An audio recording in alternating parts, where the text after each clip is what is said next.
आज हम लोग शक्ति की पूजा करने के लिए एकत्रित हुए हैं। शक्ति का मतलब पूरी ही शक्तियां और किसी एक विशेष शक्ति की बात नहीं।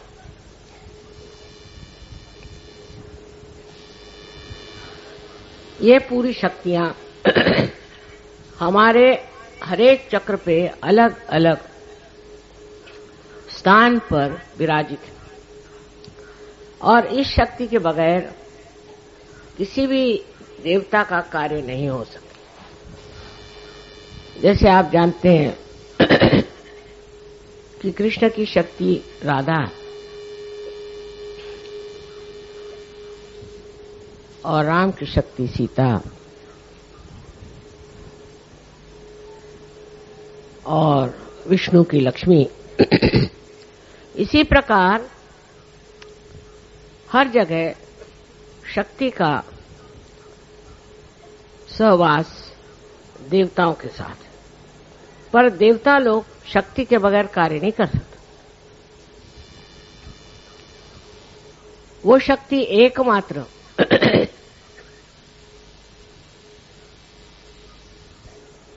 आपके हृदय चक्र में बीचों बीच जगदम्बा स्वरूपी विराजमान। ये जगदम्बा शक्ति बहुत शक्तिमान है।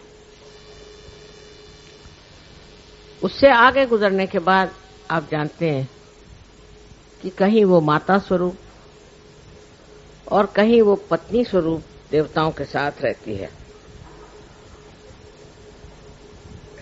तो शक्ति का पूजन माने सारे ही देवताओं के शक्ति का आज पूजन होने वाला है। इस शक्तियों के बिगड़ जाने से ही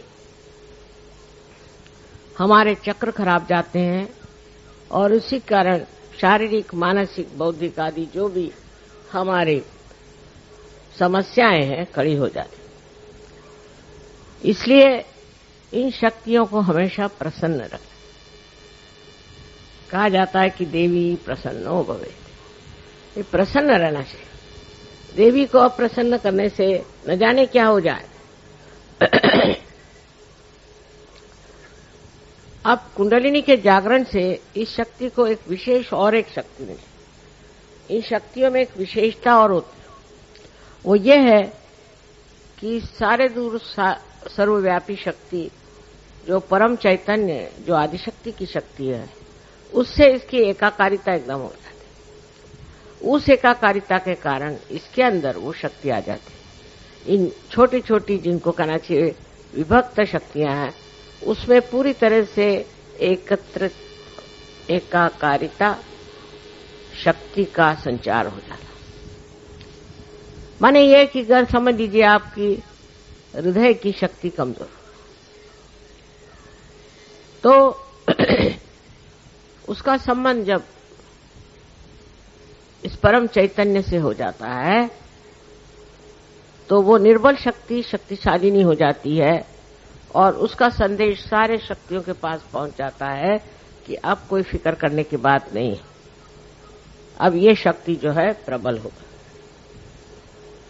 पर शक्ति जो है वो स्त्री स्वरूप है और देवता जो है वो पुरुष स्वरूप है। सो स्त्री का मान रखना, स्त्री का आदर रखना, गृहलक्ष्मी को गृहलक्ष्मी जैसे रखना आदि बहुत जरूरी बातें हैं जो हमारे यहाँ जो पुरुष हैं उनको सीखना चाहिए।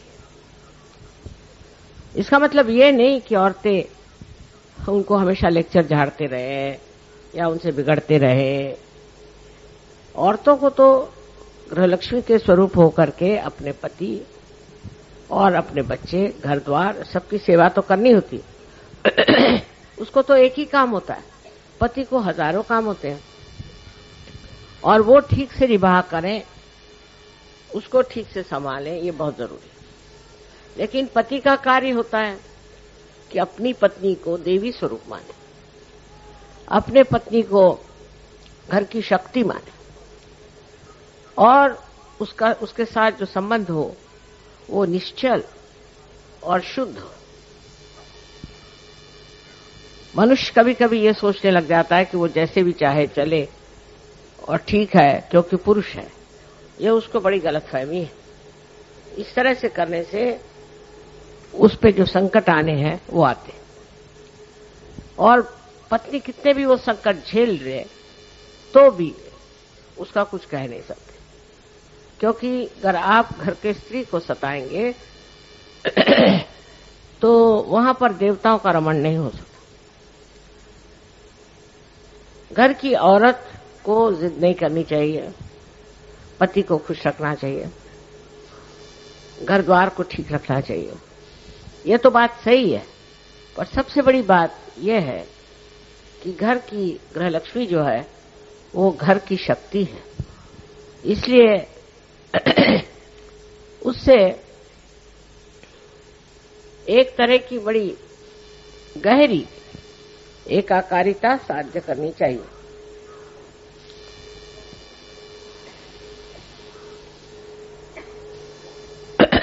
जब ये बेबनाव हो जाता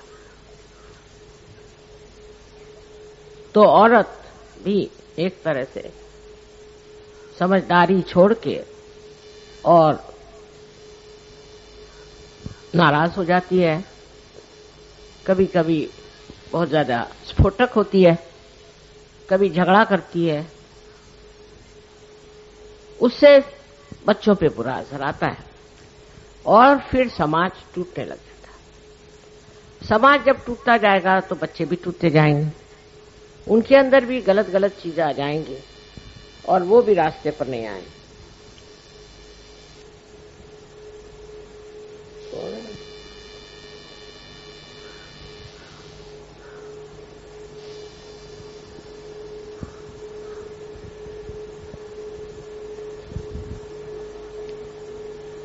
मध्येच उठून जाऊ नका।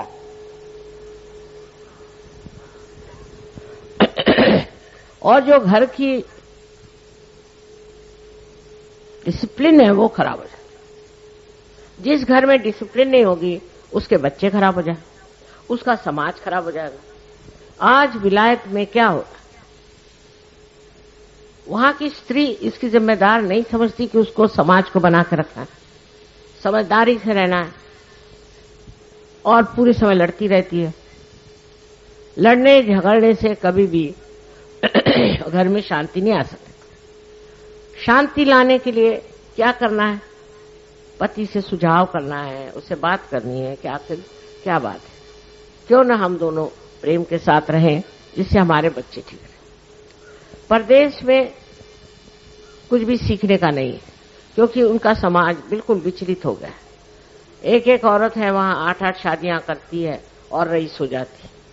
उसको बस पैसे की लालच है। वो अपनी सामाजिक स्थिति के लिए जिम्मेदार नहीं। वो नहीं सोचती कि हमारा समाज मेरे सर पे बैठा हुआ। आज भी हिंदुस्तान का समाज जितना बिगड़ा नहीं, उसका कारण माताएं अच्छी, पर माताओं को भी जबरदस्ती नहीं करेंगे, समझाना चाहिए, उनसे दोस्ती करनी चाहिए और उनको अपने बराबर समझ करके और ठीक रास्ते पे रखना चाहिए।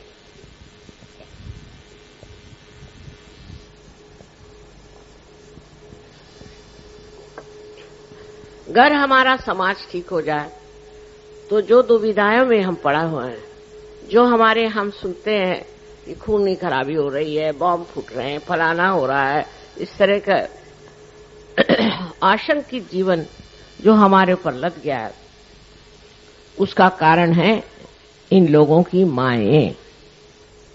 उन माओं ने अगर इन बच्चों को ठीक से रखता होता तो आज वो इस तरह से बेकाबू नहीं होते, इस तरह से गंदे काम नहीं करते। उनको एक तरह से ऐसा जीवन मिल जाना चाहिए कि जो अत्यंत पवित्र हो और अपनी पवित्रता को वो हमेशा माने और उसकी स्वच्छता रखे, क्योंकि जब पवित्र जीवन होगा तभी आपकी शक्ति जो है वो चलेगी, नहीं तो शक्ति खत्म हो जाए। तो यही सोचना चाहिए कि शक्ति का आधार पवित्रता,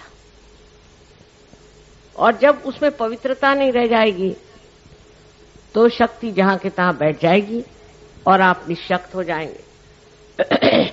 अमेरिका जैसे देश में मैं देखती हूं कि बच्चे एकदम निशक्त, कहते हैं कि 65% लोग अमेरिका में अब या तो बीमार पड़ जाएंगे या पागल हो जाएंगे। उसका कारण है घर में जो मां का प्यार, मां का दुलार मिलना था वो ठीक से नहीं मिला। और मां का प्यार और दुलार भी ऐसा नहीं होना चाहिए कि जिससे बच्चे खराब हो जाए। उस प्यार दुलार में एक ही विचार रहना चाहिए कि हमारा बच्चा जो है वो इस तरह का बने कि एक श्रेष्ठ नागरिक हो जाए, एक श्रेष्ठ मानव हो जाए और एक श्रेष्ठ सहयोगी हो जाए। इस दृष्टि से आप अपने बच्चों को अगर ट्रेनिंग देंगे तो अपना समाज एकदम ठीक हो सकता है। और उसके लिए ज्यादा करने की जरूरत नहीं, थोड़ी देर बच्चे अगर मेडिटेशन कर लें काम करें। पर अगर बच्चों को आपने छूट दे दी तो न जाने, आजकल का जमाना इतना खराब है कि बच्चे कहीं से कहीं बहक सकते। इसलिए आवश्यक है कि आप जो औरतें अपने को सोचती हैं कि हम लक्ष्मी हैं, फलाना है, ठिकाना है, सबसे पहले आप समाज का आधार है। समाज की ओर पुरुष की दृष्टि नहीं होनी और होती भी नहीं, उधर औरतों की होनी चाहिए। इसलिए मैं हमेशा कहती हूं कि सहयोग में औरतें कमजोर हैं, आदमी नहीं। इसका कारण मैं नहीं समझ पाती क्योंकि मैं एक औरत हूं। औरतों को ध्यान धारणा और सहज के बारे में सब मालूमात होनी बहुत जरूरी, क्योंकि औरतों के ही कारण हम आज समाज को ठीक कर सकते हैं। आदमियों का तो चल ही रहा है मामला, कहीं उनका राजकारण है तो कहीं अर्थव्यवस्था है, यह उससे आपको कोई मतलब। आप अपने बच्चों को ठीक करिए और उसके लिए आप भी रोज ध्यान करें, आप भी आदर करें, आप भी गहरे उतरें। गहराई लिए हुए कितनी औरतें हैं, और जब कभी मिलती भी हो तो अपने ही रोना लिए बैठे रहते हैं। इसलिए मैं आज कह रही हूं कि अगर आप शक्ति हैं तो आप शक्ति स्वरूपा होइए और उससे जो समाज का भला करना हो करिए, उससे आपके देश का, अनेक देशों का कल्याण हो सकता और देशों के सामने एक बड़ा भारी उज्जवल उदाहरण हो जाए। लोग देखकर सोचेंगे वाह क्या चाहिए। इस तरह का अपना देश अभी हुआ नहीं। अपने देश में अब भी इतनी खराबियां औरतों में आ गई हैं। एक तो फौरन विदेशी चीजों से बहुत जल्दी प्रभावित होना, सिनेमा उन्माद से बहुत ज्यादा प्रभावित होना और अपने को कच्चा दिखाना, जैसे कि सिनेमा की नटियां हैं वैसे बनने की कोशिश करना। मैंने अभी सोचा था एक लड़की के बारे में कि उसकी शादी करा दें, तो खबर हुई कि शीशे के सामने 3-3 घंटे बैठी रहती है। तो वो फिर अपने बच्चों को कब देखेगी, अपने घर वालों को कब देखेगी? वो इतने शीशे के सामने बैठने लायक है क्या? उसकी क्या इतनी जरूरत है? और इतना भी करके क्या शक्ल निकल रही है वो भी देख लीजिए। हम तो 5 मिनट से ज्यादा शीशे के सामने नहीं बैठते, 5, वो भी काफी हो गया। और इसी प्रकार फिर बढ़ते बढ़ते लड़कियां जो है गलत रास्ते पे जाती हैं। दूसरी वो लड़कियां जो बिगड़ गई हैं, जो कॉन्वेंट की पढ़ी हुई हैं, जिनको अंग्रेजी तबीयत जिन्होंने सीखी हुई है, वो इनको नीचा दिखाती हैं। उनके नीचे दिखाने से ये लोग भी उसी तरह से चलने लगते हैं। आपको चाहिए कि ऐसे लड़कियों को खुद आप सोचे कि ये कहां है, ये तो बिल्कुल गुलामी में फंसी हुई है। आज ये कपड़ा आया तो वो पहन लिया, कल दूसरा कपड़ा आया तो वो पहन लिया, घर में ढेर की ढेर लगा के रख देंगे। इससे मनुष्य की शोभा नहीं बढ़ती और विशेषकर स्त्री की शोभा इस रोज के कपड़े बदलने से और फैशन करने से नहीं बढ़ती। अपनी शक्ति की जो भक्ति है वो करना चाहिए, उसको समझना चाहिए। उससे जो आपके अंदर एक अप्रतिम विशेष आशीर्वाद मिलेगा, उससे आप सारे ही प्रश्न किसी भी तकलीफ के बगैर ठीक कर सकते हैं। क्योंकि अब आपकी एकाकारिता इस सर्वव्यापी शक्ति से हो गई, तो लड़ने झगड़ने से कुछ नहीं होता। शांति से ध्यान करके, समझदारी रख के अपने बच्चों को सीधे रास्ते पे लाना चाहिए। अब पति जो है वो बहुत ज्यादा, समझ लीजिए, राइट साइडेड है, बहुत सोच रहा है ये करूंगा वो करूंगा वो करूंगा, लेकिन औरत को उस तरह नहीं होना चाहिए। उसको एक कैसी तरह से मैं समाऊं, समा जाना चाहिए। अपने घर खानदान में उसको समा जाना चाहिए। समुंदर है, उसको एक तरफ से दबाओ तो दूसरी जगह समा जाता। इसी प्रकार स्त्री का हृदय होना चाहिए कि उसको एक तरफ से तकलीफ हुई, दूसरी जगह समा जाए। समाना माने क्या? समाना माने एकाकारिता। एकाकारिता लानी चाहिए। जब वो ये नहीं ला सकती तो वो शक्ति नहीं है। अगर वो झगड़ा करती है और सबसे वाद विवाद ही करती है तो वो शक्ति नहीं है। शक्ति का मतलब ही यह है कि आप सब चीज में समा सके, सबसे ऊंचे कुछ भी हो उससे आप ऊपर हो जाए, तभी आप शक्ति हैं। और अगर आप उससे दब गए तो आप शक्ति नहीं, आप निशक्त। स्त्री के बारे में हमारे देश में अनेक बातें कही गई और हम अपने भारत माता को भी, उसको भी हम एक मां के रूप में देखते। हमारे यहां मां बहुत बड़ी चीज मानी जाती है, क्योंकि वो लड़के को गलत रास्ते से बचाती है, उसको सही तरीके से बड़ा करती है, उसको वो ऐसे बहुमूल्य गुण देती है जो उसको जिंदगी भर के लिए पूरे पड़े। ऐसी हालत में आप लोगों को ये सोचना चाहिए, क्या हम अपने घर में शांति, सुख और आनंद देते हैं? घर पे पति आया और आप लड़ाई झगड़ा शुरू कर देते, या नहीं तो बस रंदो रंदो रंदो, इस तरह से एक अछूतापन। अगर आप घर में आनंद और प्रेम की सृष्टि करें तो आपके बच्चे ठीक से पनप जाएं। उसी प्रकार पुरुषों के लिए बहुत जरूरी है कि हर समय अपनी बीवी से मजाक करना कोई बड़ी अच्छी बात नहीं। नॉर्थ इंडिया में बहुत ज्यादा है, बीवी का बड़ा मजाक करते रहे सुबह शाम। उसमें कोई बड़ी भारी बुद्धि चातुर्य नहीं है, बेकार की बात है। अपने बीवी के गुण देखिए, जरूर नहीं उसको बखानिए, और उसको समझिए और उन गुणों से परिचित हो करके और उसका मान पान सब रखना चाहिए। आज मैं इसलिए बात कह रही हूं कि बहुत सी औरतें सहयोग में आई हैं, लेकिन अब भी उनमें कर्मकांड बहुत, फलाना है, शुक्रवार, खासकर महाराष्ट्र में तो बहुत ज्यादा। आप स्वयं गुरु हो गए, आपको क्या कर्मकांड करने की जरूरत है? सो जो औरतें इस तरह कर्मकांड में फंसी हैं उनको इसमें से बचाना है, उनको समझाना, और उनको समझा के ये बताना है कि आप ही के अंदर शक्ति है और आप अपनी शक्ति से ही कार्यान्वित हो। आज बंबई शहर को देखते हुए मुझे लगता है कि इसमें परदेशी संस्कृति बहुत आ गई, बहुत ज्यादा। हालांकि अपने सहयोगी बाहर से जो आए, देखिए किस तरह से कपड़े साड़ी वाड़ी पहन के कायदे से बैठे हैं। सब पढ़ी लिखी बड़े घर की लड़कियां, पर कायदे से बैठे। और हमारे यहां मैंने जो देखा है कि रात दिन लड़कियों के शौक ही नहीं पूरे हो रहे। होटलों में जाना, होटलों में खाना बनाना, खाना आता जाता तो कुछ नहीं, और घूमने का शौक, दुनिया भर के शौक। एक शौक अगर आ जाए कि सबको मैं आनंद देने वाली एक शक्ति हूं, उस शौक को आप पूरा करें तो देखिए समाज बदलेगा। और आदमियों को भी इस चीज का वर्णन करना चाहिए, इस चीज को मानना चाहिए। और इसी तरह से स्त्री का मान रखने से ही हमारा समाज ठीक हो, क्योंकि समाज स्त्री पर निर्भर है, पुरुषों पर नहीं।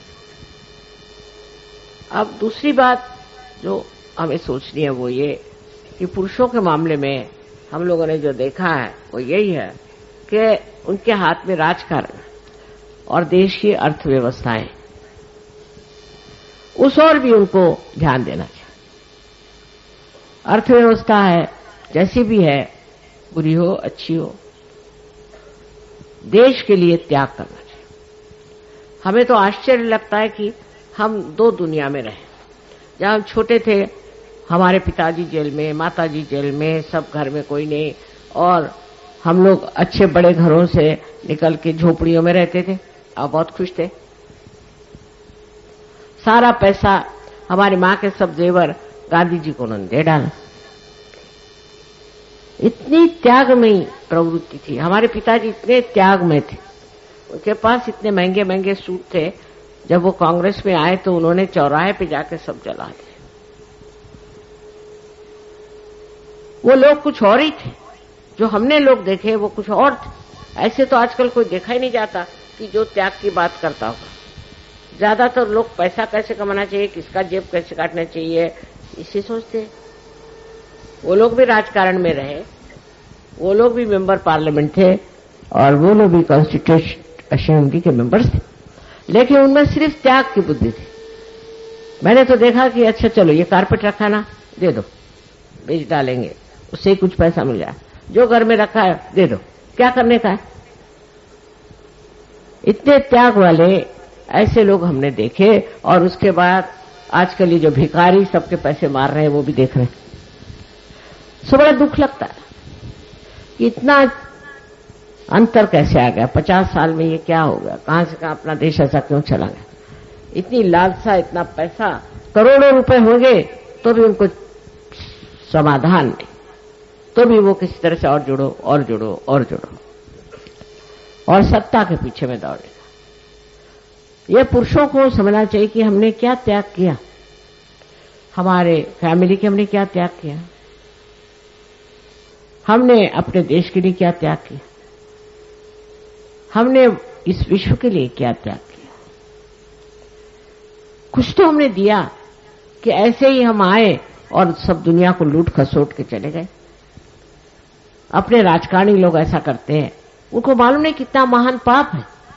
ये तो जीवन इतना सा है और इसके बाद का जो जीवन काटना होगा तो पता चल जाएगा सबको, जिन्होंने अपने देश के सारे पैसे लूट लाट करके और अपनी जेबें भरी है, और फिर हमारा देश गरीब है। ऐसे चोर लोग अगर आपके राजकारणी नेता होंगे तो और क्या होगा। और अब फिर इलेक्शन आ रहा है, इसमें किसी भी चोर को वोट नहीं देना। सजोगों को निश्चय कर लेना है कि चोर को वोट मत दो, और जहां भी इश्तेहारात लगाने हैं कि चोर को वोट मत दो। इन्होंने हमारी सारी संपत्ति, सारा खजाना खाली कर दिया, रिक्त हो गया, है नहीं पैसा, सब खा खा के करोड़ों रुपए और चले गए।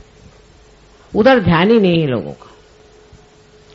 तो जिन्होंने आज तक चोरी किए और चोरी कर करके अपने देश को इस तरह से जलील कर दिया है, ऐसे लोगों को आप लोग वोट मत दीजिए। मैं कोई किसी एक पार्टी की तरफ से नहीं बोल रही, पर मैं हृदय से कहती हूं कि अब आप लोगों को उन्हीं लोगों को मदद करनी चाहिए जो ईमानदार है, क्योंकि आपकी मां बहुत ईमानदार। आप अगर बेईमान होते तो आपको सहयोग नहीं मिल सकता था। इसलिए बहुत आवश्यक है कि आप अपनी कीमत आंकें कि आप क्या है। चलो 2-4 कमी कपड़े ले लिए, चलो 2-4 जेवर कम ले लिए, क्या होगा। किंतु त्याग की बुद्धि बहुत जबरदस्त है, वो बड़ी मदद करती है और उससे से अपना देश बदलेगा। वो त्याग करने वाले लोग कहां गए पता नहीं, सब जेल में गए और अब यहां है नहीं, दुनिया में दिखाई नहीं, मेरे बहुत कम। इसलिए एक चीज है कि हम सत्य पे चले, और हम किसी को भी लालच लुचपत कुछ नहीं देंगे, कभी नहीं देंगे। ऐसे आप लोग तय कर लें तो बंबई से सब बांध अपना बिस्तर भाग जाएंगे, आप लोग काफी। और मैं आपको आज आज्ञा करती हूं कि वोट में आप लोग जा जा करके ऐसे नारे लगाए कि चोरों को वोट मत दो, और उसके बड़े बड़े बैनर्स बनाए, उसमें लिखे चोरों ने देश खा लिया, चोरों को वोट मत दो, हर एक दिन, हर एक गांव में। I was telling them about the Shakti is the woman. Man cannot do without the woman. She is the power behind it. But how you treat your Shakti is very important. How you look after your wife is very important. I was telling them in the West, marriages are broken, the families are broken, the children are on the on the road, and there is no discipline at all. No discipline of any kind. You can't say what sort of children they'll be tomorrow. They could be devils, they could be anything. Because parents have no interest in their children, and parents have no interest in themselves. So first of all, the family has to be all right. You must know that you are married. So many people got married now in Surge Yoga. So I have to tell them, at the very outset you must decide that you will see the good points of your partner. And you must promise and take a challenge that we are going to make a very happy married life. Very easy to find faults with others, because your eyes are outward. If you could somehow turn them inside, you will be surprised that you have many more defects than they have. And it's the responsibility of the women to look after the society. If something has gone wrong with your society, it is because of the women who don't understand what is their job, what is their duty. And their attention has gone so low that they try to compare themselves with the cheap women, with the cheap actresses, and also women without any ideals in their life. You being Surge Yogis, you have to understand that you are not like these horrible women. You are a special type. And you must not take to all the stupid things that these women are doing for money. It amounts to prostitution, I think, the way things people are doing for money. So be satisfied. And if you are satisfied, you will really enjoy yourself. You will enjoy your family life. The woman who is not satisfied always finds faults with others, always is demanding something, can never make a good wife, and can never make a good society. And this society which she will make will destroy the next society. Of course, the men must respect women and respect the great qualities in them. Their satisfaction, their patience, their understanding, everything must be respected.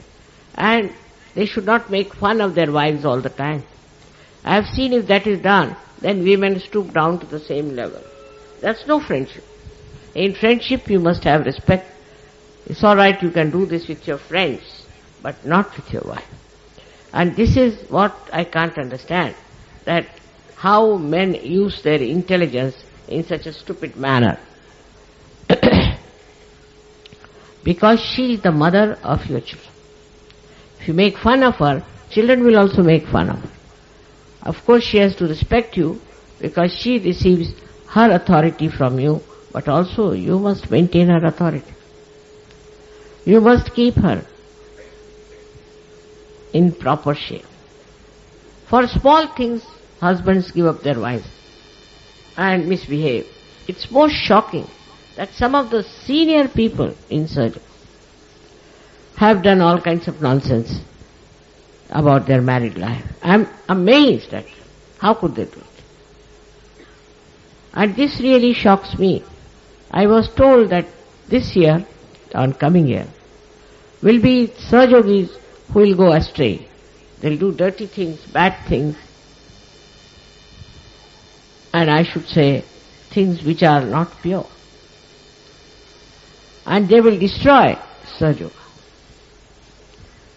If they are predicted like that, you can imagine at this age of mine I'll have to fight it. But you all can fight it by understanding that this is not your life. This is not a Sahaja life, and you have to live in a Sahaja manner. Must bring a good name to Sahaja Yoga. Not artificially, but really. People should say that if they have met any saints, they are in Sahaja. The other day also I have said that miserliness is not the quality of a Sahaja. Because he knows he'll get whatever he wants. Should go on distributing as much as he can.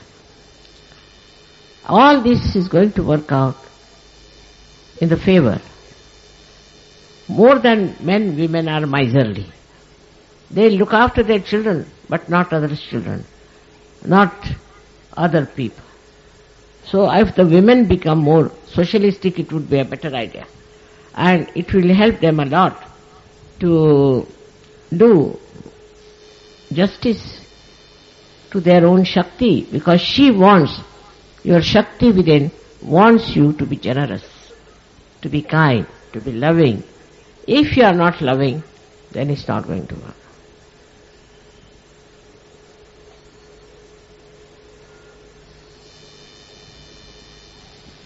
आता सगळ्यांना सांगितलं हिंदी भाषेत, तर मराठी लोक काही हिंदी बिंदी शिकले का नाही का अजूनही मराठीतच गुंतलेत.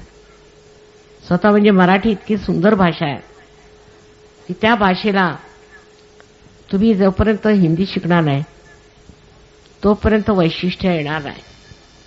तेव्हा ज्यांना मराठीच येतं, आम्ही आता मराठीच आहात, ते काय आता चालणार नाही.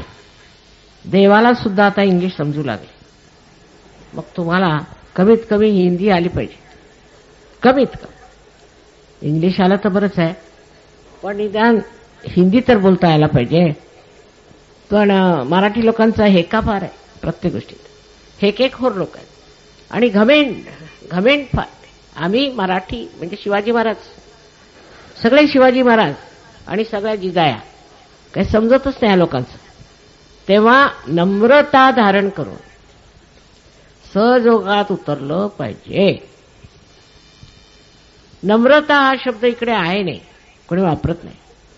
वापरला तरी ती नम्रता असायला पाहिजे. असं मला नमस्कार करतील, जितक्यांदा मी त्यांना बघेन तितक्यांदा नमस्कार, पण बाकी काय. तेव्हा मराठी लोकांची जी आढ्यता आहे आणि जो हेकेखोरपणा आहे तो मी इथून तिथून पाहिलेला. त्यातून अनेक गुरु लागलेले, अनेक कर्मकांड लागलेले, ते सुटणार नाही. यांचं भलं कधी होणार. नावाला सहयोगी, माझ्याचं बाज लावून फिरून कोणी सहयोगी होणार नाही आहे. हृदयापासून सहयोगी व्हायला पाहिजे. आणि त्यात पहिल्यांदा नम्रता, गोडवा, आणखी दुसऱ्यांच्या प्रती अत्यंत कळकळ असायला पाहिजे. तुमची आई कशी आहे तसा बनण्याचा प्रयत्न करा. नम्रतापूर्वक राहणं शिका. नुसतं रस्त्यावरती जशा बायका भांडतात तसेच मी पाहिल्या सहयोगिनी भांडताना मला आश्चर्य वाटलं. अहो, तुम्ही सहयोगिनी आहात, तुम्ही योगी जनांमध्ये आलात, तुम्हाला असं भांडकुदळपणा कुठून येतो. पण नम्रता म्हणजे कोणाच्याच पाजवीला पुजलेली नाही असं दिसतंय. तेव्हा माझी अत्यंत कळकळीची विनंती आहे की मराठी बायकांनी नम्रता धारण करा. आणि पुरुषांनी सुद्धा. पुरुष जरा कुठे शिपाई झाला की त्याचं डोकं खराब होतं महाराष्ट्रात, पण तसं तिकडे उत्तरेला नाही. आश्चर्याची गोष्ट आहे की कमिशनर असला तरी अगदी बरोबर ठिकाणावर असतो. जराशी नोकरी मिळाली की त्याचं डोकं फिरलं म्हणजे समजा महाराष्ट्र. इतक्या उथळ माथ्याचे लोक झालेत. त्या मला समजत नाही आता की कसं समजावून सांगायचं की अहो, गहनात उतरा, काय मिळवायचंय ते जाणून घ्या. तुमच्या इथे जेवढ्या संत साधूंनी जन्म घेतला ती सगळे हारून सगळ्यांना नमस्कार करून समाधी घेऊन जा. नको रे बाबा ह्या महाराष्ट्रात राहायला. कोणाला सोडलं नाही, छळून छळून काढलं, माझ्या मागे लागले होते. तेव्हा सगळ्यांशी प्रेमाने बोलणं, सगळ्यांचा आदर ठेवणं. आणि तो मानव आहे, मी मानव आहे, आणि माझी मानवता त्याला दिसली पाहिजे असा प्रयत्न केला पाहिजे. नसत्या फुशारक्या मारण्यात, आणखी स्वतःचा मोठेपणा स्वतःवरती लादून घेण्यात काहीही अर्थ नाही. आता माझा अनुभवच झालेला आहे की मी बघते तिकडचे लोक, नॉर्थ इंडियाचे, मी समजायचे हे लोक बेकार आहेत, पण महाराष्ट्रात सगळ्यात जास्त बेकार लोक आहेत. खेडोपाडी मी गेले, कुठे कुठे गेले, पण त्यांची नम्रताच नाही त्या लोकांना. आणि जे मोठे लोक आहेत त्यांची भलती शिस्त चालते, भलती शिस्त. मग मुलं कशी ठीक होणार? पुरुष तर एवढे शिस्तवाले की काय विचारू नका, की कुठून मिलिटरीतनं आले की काय असं वाटतं मला. अहो प्रेमळपणा, सगळ्यांशी प्रेमाने वागणं, सगळ्यांना आपलीच मुलं समजणं. पण आपल्याच मुलांना तुम्ही त्रास देता तर दुसऱ्यांना काय समजणार? तर महाराष्ट्रातले जे गुण आहेत ते नम्रतेत आले पाहिजे. गणपतीची नम्रता आपल्याला माहिती आहे, मला सांगायला नको. तशीच नम्रता यायला पाहिजे, तोच गोडवा यायला पाहिजे. तसं दिसत नाही. आणि एक दुसऱ्यांशी मानाने बोललं पाहिजे, कारण तुम्ही सगळे योगी जन आहात. सगळ्यांनी एक दुसऱ्याचा मान केला पाहिजे. हे सगळे योगी आहेत. म्हणजे एकदा मी सांगत होते की चोखा मुळा,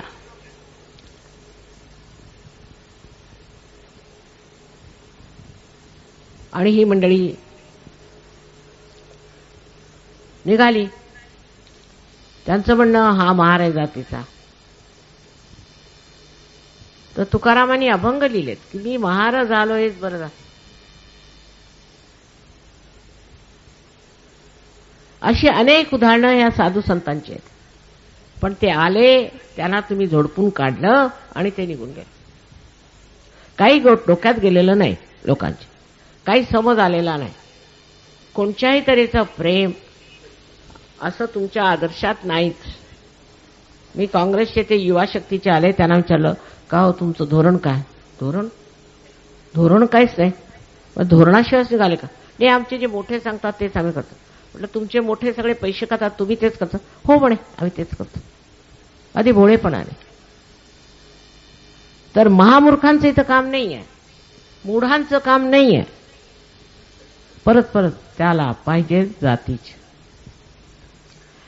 आता कसंही करून महाराष्ट्राची स्थिती नीट करावी आणि इथल्या तरुण मुलांचा आदर ठेवावा, त्यांचा मान ठेवला पाहिजे. मला मुळीच आवडलं नाही तुम्हाला रानावनात पाठवलं आणि तुम्हाला पूजेलाही बसू दिलं नाही. मी स्पष्ट सांगितलं असं करून चालणार नाही.